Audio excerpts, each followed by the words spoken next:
возьми, пожалуйста, и пойдем просто подготовку на инструктаж. Для того, чтобы принять полетную позу, нужно прогнуться в пояснице. И вот ножки при этом не сгибаем, ноги нужно взять под контроль. Как только что вы тренировались, опускаемся на воздушный поток.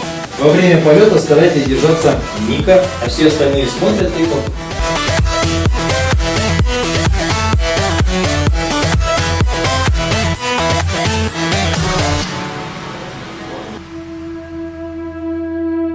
Это отлично, это хорошо.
Thank you.